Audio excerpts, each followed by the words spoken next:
દ્વાર હિંમતનગરના મોતીપુરા વિસ્તારમાં નવનિર્માણ પામેલ શ્રી દશામાના મંદિરમાં મૂર્તિ પ્રાણ પ્રતિષ્ઠા કાર્યક્રમ અંતર્ગત તારીખ 28/7/2012ના રોજ શોભાયાત્રાનું આયોજન કરવામાં આવ્યું હતું. અષાઢ વદ અમાસથી માં દશામાનું વ્રત ભાવિકોએ ખૂબ જ ભક્તિભાવથી કર્યું હતું. હિંમતનગરના મોતીપુરા વિસ્તારમાં જીઆઈડીસી ગેટની સામે માં દશામાના મંદિરનું નવનિર્માણ કરી તેમાં શ્રી દશામાની મૂર્તિના પ્રાણ પ્રતિષ્ઠાનો કાર્યક્રમ તારીખ 28/7/2012ના રોજ યોજવામાં આવ્યો હતો. જે અંતર્ગત માતાજીની નયનરમ્ય મૂર્તિની શોભાયાત્રાનું આયોજન કરવામાં આવ્યું હતું. આ શોભાયાત્રા એ ડીજે સંગીતના સથવારે સમગ્ર મોતીપુરા વિસ્તારમાં પરિભ્રમણ કર્યું હતું. ભાવિક ભક્તો માં દશામાના ગરબાના તાલમાં નાચી ઉઠ્યા હતા. ફટાકડાના ધૂમ ધડાકા સાથે ગુલાલની છોડો વચ્ચે શોભાયાત્રા મંદિર ખાતે પરત ફરી હતી.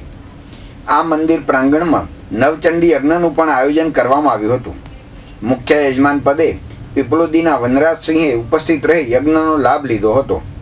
સમગ્ર પ્રતિષ્ઠા મહોત્સવમાં પપ્પુભાઈ, બચ્ચુભાઈ ભરવાડ, નારાયણભાઈ મદ્રાસી, રામભાઈ કંદસ્વામી, ભરતભાઈ બારોટ, જીતુભાઈ ભાટ, રાજુભાઈ મદ્રાસી, સુધીરભાઈ ગોર તથા અન્ય ભાવિક ભક્તોએ સુંદર સહયોગ આપ્યો હતો.